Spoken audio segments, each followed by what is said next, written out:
ये स्टॉक बहुत लोगों ने बाय किया होगा, लेकिन गलत जगह। प्रॉब्लम स्टॉक में नहीं होती, प्रॉब्लम होती है एंट्रीज में।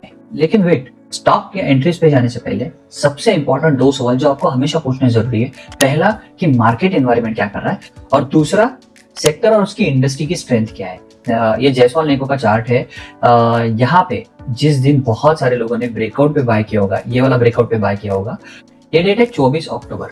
24 अक्टूबर और उसके आसपास देखते हैं कि मार्केट एनवायरनमेंट क्या था। निफ्टी के चार्ट पे चलते हैं। निफ्टी के चार्ट पे यहाँ पे हम देखेंगे कि 24 अक्टूबर जिस दिन ये ट्रेड ब्रेकआउट पे बहुत सारे लोगों ने बाय किया, यहाँ पे निफ्टी क्या कर रहा था, निफ्टी एक जोन में कंसोलिडेट हो रहा था। उसके पहले एक बहुत अच्छी बड़ी रैली देके आया था। तो यहाँ से एनवायरनमेंट रिस्की है, क्योंकि ये कंफर्म अपट्रेंड वाला एनवायरनमेंट नहीं है। कोई भी ट्रेड लेने से पहले एनवायरनमेंट देखना क्यों जरूरी है, क्योंकि स्टॉक कितना भी अच्छा होने दो, लेकिन स्विंग ट्रेड एनवायरनमेंट फेवरेबल नहीं है।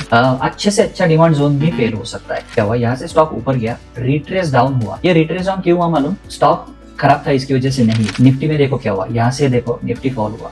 इसमें जिन जिन लोगों ने यहाँ पे ब्रेकआउट पे बाय किया, उनके स्टॉप लॉस हिट हो गए और वो यहाँ से निकल गए। स्टॉक जब नीचे आ रहा था तो डिमांड सप्लाई रेशियो भी पॉजिटिव था, उसमें सप्लाई बिल्कुल नहीं था। इसका मतलब स्टॉक खराब नहीं है। इसके बाद में दूसरा सुपर इंपॉर्टेंट सवाल कि सेक्टर और इंडस्ट्री क्या कह रही है। मैं इसका एनालिसिस कैसे करता हूँ, मैं स्टॉक हेल्थ पे जाता हूँ। By the way stock health पे 50% का ऑफर भी चल रहा है। स्टॉक हेल्थ के चार्ट व्यू सेक्शन में पहले तो अंडरस्टैंड करता हूँ कि ये फंडामेंटली कंपनी क्या कर रही है, वैल्यूएशन कैसे है, कंपनी का परफॉर्मेंस कैसे है, प्रमोटर्स का होल्डिंग एक्टिविटी क्या कह रहा है, ओवरऑल इंडस्ट्री में डिमांड है या नहीं है, चार्ट का अपट्रेंड क्या कह रहा है। और सबसे इंपॉर्टेंट बात, यहाँ पे एक बहुत अच्छी फैसिलिटी है, इंडस्ट्री जो दिख रही है, अगर आप इंडस्ट्री पे क्लिक करते हो तो वहां पे जाके आपको इंडस्ट्री का चार्ट पॉप आउट होता है।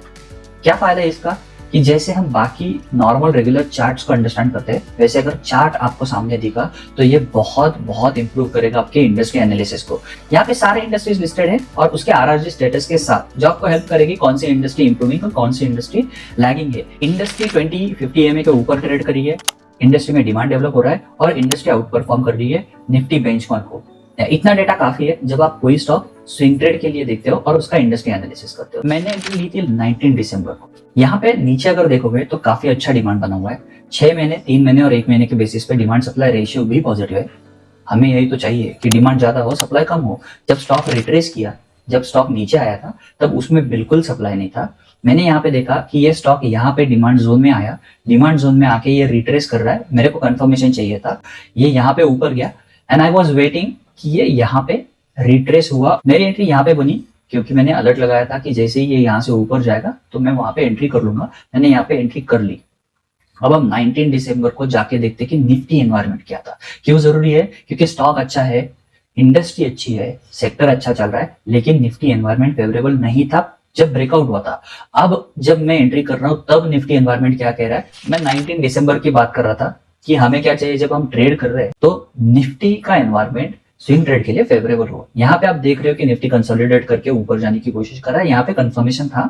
ये जो सिग्नल देख रहे हो एक मेरा स्विंग ट्रेड एनवायरनमेंट का इंडिकेटर मैंने बनाया हुआ है। जब 19 दिसंबर को मैंने एंट्री की तो आप चार्ट पे देख सकते हो कि चार्ट ने बिहेव कैसा किया। जिस दिन मैंने बाय किया उसके 1, 2, 3, 4 और 5, पांचवें दिन उस स्टॉक ने मेरे को 1:3 का टारगेट अचीव करके दिया था। मेरा रिस्क था 5.8% और ये स्टॉक 15% के आसपास का टारगेट मेरे को हिट करके दिया। बट ओवरऑल पोजीशन देखेंगे तो 1:3 का रिटर्न मैंने अचीव किया। यहाँ जो बेस बना हुआ है, ये जो डिमांड बना हुआ है, ये बहुत बड़ी क्वांटिटी है और ये क्वांटिटी सिर्फ और सिर्फ इंस्टीट्यूशन ही क्रिएट कर सकते हैं और हायर टाइम फ्रेम पे ये एक्यूमुलेशन क्लियरली विजिबल होता है। मैंने एंट्री को चेंज नहीं किया, मैंने वेट किया स्टॉक को डिमांड जोन में आने का। और मैं स्टॉक को इसलिए नहीं ट्रेड करता हूँ क्योंकि चार्ट अच्छा है। मैं ट्रेड तभी लेता हूँ जब एनवायरनमेंट, सेक्टर, इंडस्ट्रीज और डिमांड एक साथ अलाइन हो। अगर आपको भी सीखना है कि रैंडम ट्रेड्स अवॉइड करके कब ट्रेड करना चाहिए, कब नहीं करना चाहिए, तो फॉलो जरूर करना, क्योंकि मैं ऐसे ब्रेकडाउन वाले वीडियोस हमेशा डालते रहता हूँ। ऐसे ही नेक्स्ट वीडियो, बाय बाय।